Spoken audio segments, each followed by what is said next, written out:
जय हिंद सभी को। BSF head constable minister ASI steno के बारे में बात कर रहे हैं। देखिए 20 मिनट की या 15 से 20 मिनट की वीडियो होने वाली है और इंपॉर्टेंट होने वाली है। सारे के सारे क्वेश्चन मैं आपके एग्जाम ओरिएंटेड लेके आया हूँ, तो बिना आपके समय बिताए जल्दी से स्टार्ट कर देते हैं वीडियो। उससे पहले मैं एक छोटी सी अनाउंसमेंट करना चाहता हूँ कि देखिए टेलीग्राम पे चले जाइए, ज्वाइन कर लीजिएगा। जितनी भी पीडीएफ होती है वहाँ पे मैं डालता रहता हूँ। पंकज फौजी स्टडी ग्रुप सर्च करेंगे तो वहाँ से आपको टेलीग्राम मिल जाएगा। दूसरी चीज़, आप यूट्यूब पे जाएंगे पंकज फौजी स्टडी ग्रुप और उसके प्ले लिस्ट में देखेंगे, एक तो हिंदी का मॉक चल रहा है, कंप्यूटर का मॉक चल रहा है, बिल्कुल एज इट मतलब एज इट जैसे कि बीएसएफ हेड कांस्टेबल मिनिस्टर में एग्जाम ओरिएंटेड क्वेश्चन कंप्यूटर के हिंदी के ऐसे ही मिलेंगे, ऐसे ही एज इट रखे हुए मिलेंगे। तो उनको आप एक बार करके जाना, आपको अपना क्या लेवल है वो पता चल जाएगा। तो चलिए शुरू करते हैं बिना आपका समय बिताए हुए। पहला क्वेश्चन आपके सामने है। पहला क्वेश्चन क्या है? पहला क्वेश्चन है, लिनक्स एक प्रकार का सॉफ्टवेयर है। ऑप्शन आपके 4 हैं। एप्लीकेशन सॉफ्टवेयर है, ओपन सोर्स है, एडवेयर है या कंपाइलर है। इसका आपको राइट आंसर देना है कि इसका आपका राइट आंसर क्या होगा। तो लिनक्स एक प्रकार का क्या है ये बताएंगे। तो लिनक्स जो है आपका एक प्रकार का क्या है, एक ओपन सोर्स है। ये क्या है आपका? ओपन सोर्स है। एप्लीकेशन क्या होता है? एप्लीकेशन एक स्पेसिफिक पर्पस के लिए बनाई जाती है। जैसे क्या है, जैसे आप मान लीजिएगा माइक्रोसॉफ्ट हो गया, वर्ड हो गया, MS एक्सेल हो गया, ये एप्लीकेशन है, ये एक पर्पस के लिए बनाई जाती हैं। तो ये आपका लिनक्स नहीं होगा। ओपन सोर्स क्या होता है? ओपन सोर्स होता है कि वो एक वेलफेयर पर्पस से बनाया जाता है और उसके जितने भी सोर्स होते हैं वो ओपनली होता है, उसमें आप कुछ भी चेंजेस या कुछ भी मॉडिफाई कर सकते हैं। एडवर्क क्या होता है? एडवर्क लाइक एक वायरस की तरह होता है। आप जैसे ही ऑनलाइन जाते हैं तो जिसमें जितनी भी एडवर्टाइजमेंट है या दूसरी तरह की वो डाउनलोड करवा देता है, आपका पीसी जो है वो स्लो करने की चांसेस बहुत ज़्यादा होते हैं। कंपाइलर क्या होता है? इसको मैं कई बार बता चुका हूँ, आगे डेफिनेशन इसकी एक बार देख लेते हैं। ओपन सोर्स सॉफ्टवेयर क्या होता है? इसमें क्या होता है? ओपन सोर्स सॉफ्टवेयर आमतौर पर एक सहयोगात्मक प्रयास के रूप में बनाया जाता है, जिसे प्रोग्राम कोड में सुधार करते हैं और समुदाय के भीतर परिवर्तनों को साझा करते हैं। मतलब एक सॉफ्टवेयर बना दिया, उसके ओपन सोर्स जो होते हैं, जो चेंजेस कर सकते हैं इन फेवर में, मतलब गलत तरीके से नहीं, इन फेवर में, वो वहाँ से ओपन सोर्स से कर सकते हैं। एप्लीकेशन सॉफ्टवेयर के मैंने बता दिया है, पढ़ लीजिएगा। एडवेयर क्या होता है? ये एक क्या बोलते हैं, कमजोरी और धीमे सिस्टम प्रदर्शन करने का कारण बन सकता है, एज ए वायरस की तरह ये होता है। कंपाइलर क्या होता है? इसको पढ़ लीजिएगा, ये इंपॉर्टेंट होता है। यह एक प्रकार का सॉफ्टवेयर होता है जो एक प्रोग्रामिंग भाषा में लिखे गए कंप्यूटर कोड को दूसरी प्रोग्रामिंग भाषा में बदलता है। अनिवार्य रूप से यह मानव पठनीय प्रोग्रामिंग भाषा को ऐसी भाषा में अनुवादित करता है जिसे कंप्यूटर समझ सकता है, जिससे कोड निष्पादित हो सके। जैसे आपने लिख दिया कि BSF head constable minister 20 best question, तो ये तो आपने अपनी लैंग्वेज में लिखे, लेकिन कंपाइलर क्या करेगा, उसको कंप्यूटर की लैंग्वेज की भाषा में उसको कोड मतलब ट्रांजैक्शन कर देगा और कंप्यूटर जिस लैंग्वेज को पढ़ सकता है उसी में ये ट्रांसलेट करके आपको आगे दे देगा। क्वेश्चन नंबर 2 पर चलते हैं। पहचाने के निम्नलिखित में से कौन सा कथन सत्य अथवा असत्य है? पहला कथन है आपका, MS वर्ड 365 में नेविगेशन पैन आपको दस्तावेज के विभिन्न अनुभागों पर शीघ्रता से जाने की अनुमति देता है। तो इसका क्या है? देखिए इसका मुझे सही लग रहा है। ये तो क्या है, ये मुझे सही लग रहा है कि हाँ, जो MS वर्ड में है, MS वर्ड में नेविगेशन पैनल आपको दस्तावेज विभिन्न अनुभागों पर शीघ्रता से जाने की अनुमति देता है। बिल्कुल ठीक है। आप MS वर्ड 365 में किसी दस्तावेज को संपादन प्रतिबंधित करने के लिए पासवर्ड, बिल्कुल पासवर्ड आप लगा सकते हैं। मतलब दोनों ही ऑप्शन सही हैं। आपका ऑप्शन नंबर पहला भी सही है, दूसरा भी सही है, तो दोनों ऑप्शन आपके सही हो जाते हैं। क्वेश्चन की तरफ बढ़ते हैं। निम्नलिखित में से कौन सा विकल्प दिए गए कथनों की सटीकता का अच्छे से वर्णन करता है? ये आपका कथन है, आपको बताना पहला, दूसरा, तीसरा क्या सही है। तो देख लेते हैं। पहला है, लैन शब्द का तात्पर्य लोकल एरिया नेटवर्क, बिल्कुल सही है। लैन का क्या होता है? Local area network. उसके बाद USB का अर्थ universal serial bus, universal serial bus, ये भी सही है। इसका जो फुल फॉर्म होती है यूनिवर्सल सीरियल बस होती है। संक्षिप्त नाम SQL का अर्थ strong query language, strong query language नहीं होता, ये गलत है आपका। तो पहला और दूसरा सही है और उसके बाद तीसरा जो है आपका गलत है। तो ये दो सही है, लैन और USB सही है। SQL का जो शॉर्ट फॉर्म है वो गलत है। शॉर्ट फॉर्म क्या होगी इसकी? देखिए स्ट्रक्चर क्वेरी लैंग्वेज क्या होता है इसका? स्ट्रक्चर क्वेरी लैंग्वेज है, ना कि स्ट्रॉन्ग क्वेरी लैंग्वेज। ठीक है। लैन क्या होता है? छोटे ऑफिस में या आसपास की जगह के लिए लैन यूज करते हैं। लोकल एरिया नेटवर्क और वाइड एरिया नेटवर्क करते हैं जब बड़ी बड़ी चीज़ें या डिस्टेंस के हिसाब से वो वहाँ पर यूज किया जाता है। क्वेश्चन नंबर 4 की तरफ बढ़ते। F1 का उपयोग निम्न के लिए किया जाता है। देखिए F1 से लेकर F12 तक की जितनी भी फंक्शन की है वो सारी की सारी आपको याद होनी चाहिए। यहाँ से 1 नंबर का आपका डायरेक्ट बनने वाला है। F1 का यूज किस में होता है? व्यू में नहीं होगा, प्रिंट में कंट्रोल P हो जाता है, हेल्प के लिए होता है। हेल्प के लिए होता है तो ऑप्शन नंबर सी आपका राइट आंसर हो जाएगा। इसकी शॉर्टकट की जो है वो देख लीजिएगा। F1 का मैंने बता दिया है। F1 का क्या होता है? हेल्प के लिए किया जाता है F1 का। F2 का क्या होता है? F2 का किसी भी फाइल की रीनेम करना है तो F2 का फंक्शन का, जैसे आपने फोल्डर डाल दिया, फोल्डर आपने डाल दिया पंकज के नाम से, उसको रीनेम करना है तो या तो राइट क्लिक करके वहाँ से रीनेम करोगे या F2 कर देंगे, तब भी उसका डायरेक्टली आपका फोल्डर का रीनेम हो जाएगा। F3 का नाम क्या होता है? देखिए F3 यह आमतौर पर वेब ब्राउज़र और विंडो एक्सप्लोरर सहित कई प्रोग्रामों में से एक सर्च फंक्शन खोलता है। क्या करता है? ये एक सर्च फंक्शन आपका खोल देता है। F4 का क्या होता है? F4 का क्या होता है? ओल्ड के साथ जब F4 करते हैं तो आपकी जो भी एप्लीकेशन, जो भी सॉफ्टवेयर, जो भी फंक्शन खुली होगी वो क्लोज कर देता है। ओल्ड F4 क्या करता है? क्लोज कर देता है। और अगर आप बार बार उसको दबाते रहेंगे तो वो आप स्टार्ट मेन्यू या पावर पे वहाँ पर पहुँच जाएगा। शट डाउन भी यहाँ से आप कर सकते हैं। लेकिन ये तो ओल्ड की बात कर ली, लेकिन कंट्रोल ओल्ड 4 कर देते हैं तो क्या होता है?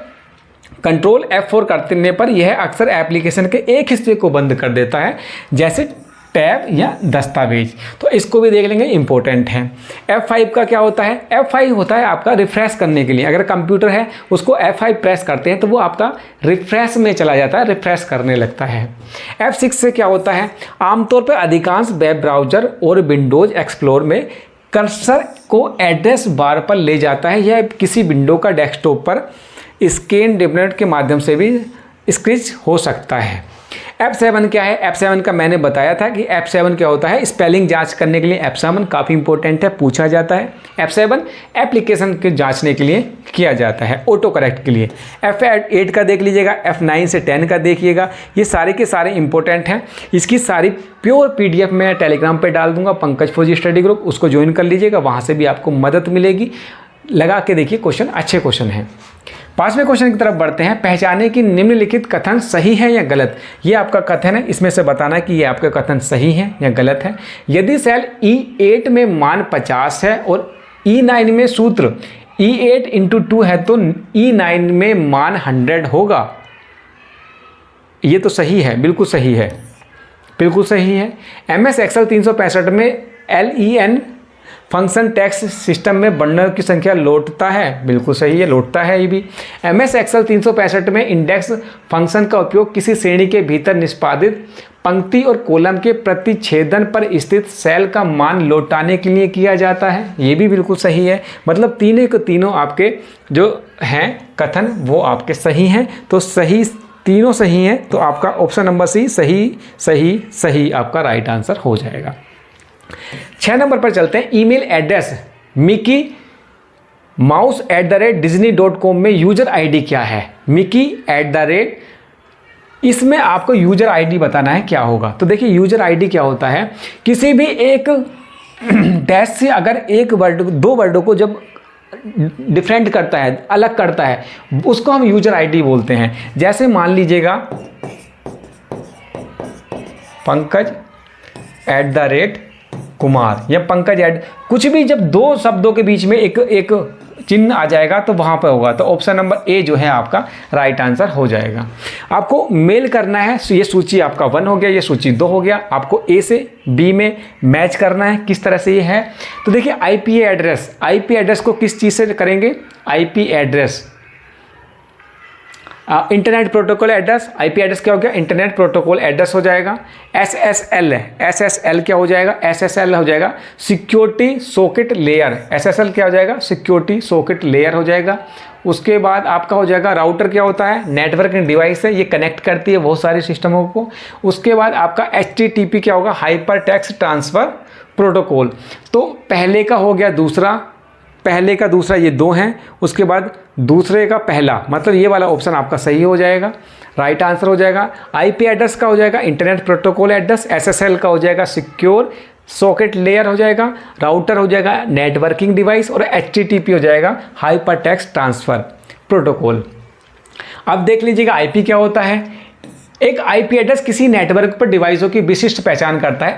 आईपी एड्रेस मैंने कई बार बोला है, इंटरनेट प्रोटोकॉल। आप कुछ भी गलत करते हैं, हर कंप्यूटर का, हर नेटवर्क का एक आईपी एड्रेस होता है, उसी आईपी एड्रेस के माध्यम से आपका पकड़ा जाएगा। आपने किसी को गलत मेल, किसी को गलत कमेंट्स या कुछ भी किया है, उसने कंप्लेन कर दिया साइबर में, तो वहाँ से आप पता कर सकते हैं कि ये कमेंट्स, ये मेल, ये मैसेज कहाँ से आया, किस कंप्यूटर के माध्यम से आप वहाँ से पकड़े जाएंगे। SSL क्या है? Secure socket layer. यह है क्रिप्टोग्राफिक प्रोटोकॉल है जिसे कंप्यूटर नेटवर्क पर संचार सुरक्षा प्रदान करने के लिए डिजाइन किया जाता है। राउटर क्या होता है? एक हार्डवेयर डिवाइस है जो डेटा को एक नेटवर्क से दूसरे नेटवर्क पर राउट करता है। ठीक है, राउटर का भी देख लेना। HTTP hyper text transfer protocol world wide web के लिए डेटा संचार की क्या है? नींव है ये। ठीक है, तो ये आपके 8वें क्वेश्चन की तरफ बढ़ते हैं। नीचे दिए गए कथनों को ध्यान से रखते हुए सही विकल्प चुनना है। ये आपके 3 कथन हैं, उनको आपको सही बताना है कि कौन सा सही है, कौन सा गलत है। पहला है आपका, एक सॉफ्टवेयर प्रोग्राम कार्य के निष्पादन के लिए कंप्यूटर को दिए गए निर्देशों का एक समूह है। उसके बाद अगला है, सॉफ्टवेयर कंप्यूटर का परिवर्तनशील भाग है जबकि हार्डवेयर अपरिवर्तनीय हिस्सा है। तीसरा है, सिस्टम सॉफ्टवेयर कंप्यूटर विशिष्ट कार्यों के लिए डिजाइन किया जाता है। तो ये आपका HW हो गया। ये आप मुझे कमेंट्स करके बताएंगे कि इसका राइट आंसर क्या है। आपका ये A हो जाएगा, B हो जाएगा, C हो जाएगा और D हो जाएगा। इसमें बताना है आपको कि राइट आंसर क्या है। राइट आंसर क्या है ये बताना है। लेकिन एक चीज़ बताऊं, आप कहाँ ढूंढते रहेंगे? अगर मैं बताता चलूं तो देखिए, पहला भी सही है, दूसरा भी सही है और इसका तीसरा भी सही है। तीनों जितना भी है ये सारे के सारे बिल्कुल राइट होते हैं। एक सॉफ्टवेयर प्रोग्राम कार्य के निष्पादन के लिए कंप्यूटर को दिए गए निर्देशों का एक समूह है। बिल्कुल सही बात है कि एक निर्देशों का समूह है। दूसरा, सॉफ्टवेयर कंप्यूटर का परिवर्तनशील। देखिए, सॉफ्टवेयर को आप कभी भी बदल सकते हैं, कभी भी डिलीट मार दिए या उसमें चेंजेस कर दीजिएगा। लेकिन जबकि हार्डवेयर अपरिवर्तनशील होता है, जो हार्डवेयर होता है उसको आप मतलब मॉडिफाई नहीं कर सकते हैं कंप्यूटर के अंदर, क्योंकि वो फिजिकली आपके पास है, जबकि सॉफ्टवेयर आप इंस्टॉल कर दो। सिस्टम सॉफ्टवेयर कंप्यूटर विशिष्ट कार्यों के लिए डिजाइन किया जाता है। बिल्कुल सही बात है कि सिस्टम सॉफ्टवेयर जो है एक विशिष्ट पर्पस के लिए बनाया जाता है। तो तीनों को तीनों आप हैं। आगे चलते हैं क्वेश्चन नंबर 9 की तरफ। MS एक्सेल में संख्याओं के सेट में सबसे बड़े मान की गणना कौन सा फंक्शन करता है? तो देखिए, इसका है आपका ऑप्शन नंबर A, मैक्स। क्या हो जाएगा इसका? मैक्स। ये आपका राइट आंसर हो जाएगा। आप 1024 GB को कैसे परिभाषित करेंगे? 1024 GB को कैसे परिभाषित करेंगे? तो ये 1 टेराबाइट होता है। क्या होता है? 1 टेराबाइट होता है। देख लीजिएगा, मेमोरी यूनिट डेटा की वह मात्रा है जिसे स्टोरेज में संग्रहित किया जा सकता है। ये कहाँ पे है?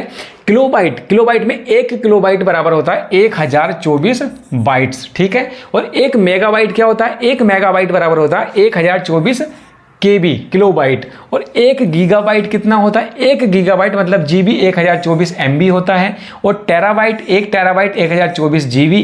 और 1 पेटाबाइट होता है 1024 TB। ये काफ़ी बार पूछा जाता है और इम्पोर्टेंट है, या तो नोट कर लीजिएगा। और मैं इसको कई बार बता चुका हूँ कि ये इम्पोर्टेंट है, इसको देखकर जरूर जाना।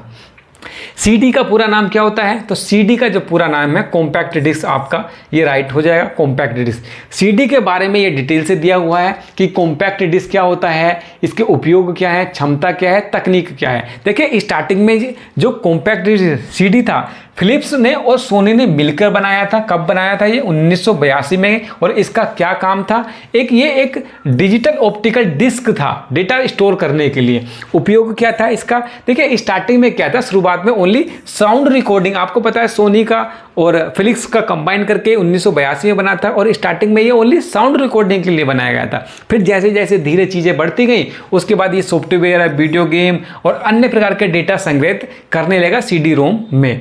तो उसके बाद क्या हुआ? रीड एंड राइट दोनों करने लगे ये इसमें। जैसे जैसे आगे बढ़ते गए, रीड और राइट करने लगे। क्षमता कितनी होती है इसकी? 700 MB से या 80 मिनट की रिकॉर्डिंग आप इसमें ऑडियो भर सकते हैं। तो सारा डिटेल है, आपको मैं कहाँ पर डाल दूंगा? टेलीग्राम पर डाल दूंगा, एक बार पढ़ लीजिएगा इसको भी जरूर।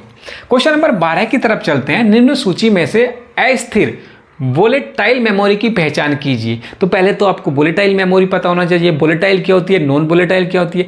वोलेटाइल मेमोरी वो होती है अगर जैसे लाइट चली गई तो आपका डाटा अगर वो डिलीट होता है सेव नहीं किया आपने तो वो डाटा सारा का सारा डिलीट हो जाएगा, उसको बोलते हैं volatile memory. Non volatile memory होती है कि अगर आपने कुछ भी फंक्शन कर रहे हैं, लाइट चली गई तो वो सेव रहेगा, एज रहेगा, लेकिन वो रीड ओनली मेमोरी में होता है, रैम में नहीं होता। तो इसमें क्या है, cache memory, S RAM, D RAM, hard disk, CD और DVD। तो ये सारी की सारी क्या है, वोलेटाइल मेमोरी। एक तो ये याद रखना कि वोलेटाइल मेमोरी कौन सी है, वो सारी की सारी ये है। और ये वोलेटाइल कौन सा होता है, लाइट जाने पर सारा का सारा डाटा उड़ जाता है। तो यहाँ पर देखेंगे कि ऑप्शन नंबर 2 जो है आपका कैश, एस रैम और डी रैम, ये सारी की सारी वोलेटाइल मेमोरी हैं। ठीक है, ये सारी की सारी क्या है, वोलेटाइल मेमोरी हैं। अब एक बार पढ़ लीजिएगा कैच का क्या होता है, एस रैम क्या होता है, डी रैम क्या होता है। ठीक है, इन सबको पढ़ लीजिएगा। कैच क्या होता है, यह एक वोलेटाइल मेमोरी होती है। स्पीड अंतर को समायोजित करने के लिए उपयोग किए जाने वाले मेमोरी बफर को कैच मेमोरी कहा जाता है। इसका उपयोग कंप्यूटर की सेंट्रल प्रोसेसिंग यूनिट द्वारा मुख्य मेमोरी से डेटा एक्सेस करने के लिए समय या ऊर्जा की औसत लागत को कम करने के लिए किया जाता है। आमतौर पर कैश मेमोरी तार्किक रूप से CPU और मुख्य मेमोरी के बीच स्थित होती है। यहाँ से ये पॉइंट बनता है कि ये कहाँ पर स्थित होती है, तो ये कहाँ पर स्थित होती है, ये CPU और मुख्य मेमोरी के बीच में स्थित होती है। एस रैम क्या होता है, यह स्टैटिक रैंडम एक्सेस मेमोरी होता है। यह एक वोलेटाइल मेमोरी है, क्योंकि हम सारी की सारी वोलेटाइल मेमोरी की बात कर रहे हैं, तो यहाँ पर ये भी एक तरह की वोलेटाइल मेमोरी होती है। डी रैम क्या होता है, ये dynamic random access memory, dynamic access memory है, इसकी फुल फॉर्म देख लीजिएगा। और ये सारी की सारी क्या है, ये आपकी सारी की सारी वोलेटाइल मेमोरी है। वोलेटाइल मैं फिर बोल रहा हूँ, याद करके जानना, कौन सी, लाइट चली गई डाटा खत्म, लाइट गई डाटा है वो नॉन वोलेटाइल हो गया। 13वें क्वेश्चन की तरफ बढ़ते हैं। निम्नलिखित कंप्यूटरों को उनकी पीढ़ी के कालानुक्रम में सजाना है कि किस तरह से ये ईयर वाइज किस तरह से रहा था। तो कंप्यूटर ये हो गया IBM 701, इंटेल 8080, एडवैक और मैकिन्टोश, ये आपका हो गया। इसमें बताना है आपको कि कौन सा आपका राइट आंसर हो जाएगा। तो देखिए सबसे पहले क्या हुआ था, सबसे पहले हुआ था एडवर्क, ये हो गया आपका पहले नंबर पे, एडवर्क सबसे पहले हुआ था। उसके बाद हुआ था आपका IBM, ये हो गया आपका दूसरे नंबर पे IBM 701। उसके बाद हुआ था इंटेल और उसके बाद हुआ था ये।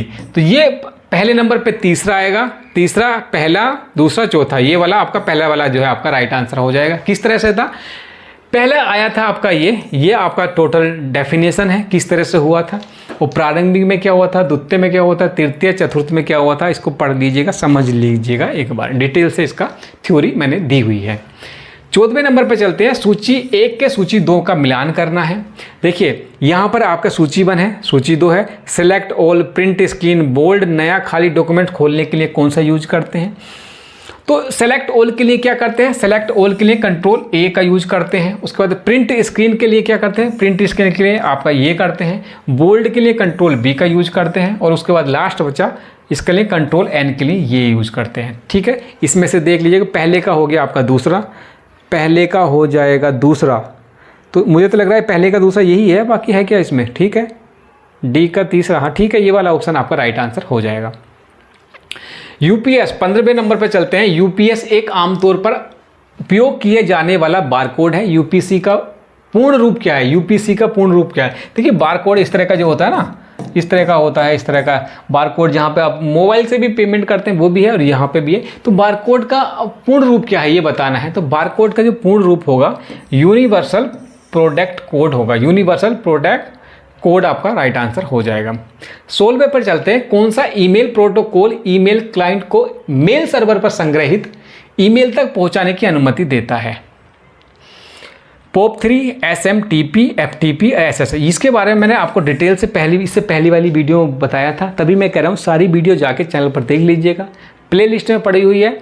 आपकी हिंदी की अलग है, आपकी कंप्यूटर की अलग है, दोनों में जाइए और एक बार सर्च कर लीजिएगा। तो इसका जो राइट आंसर हो जाएगा POP3 हो जाता है।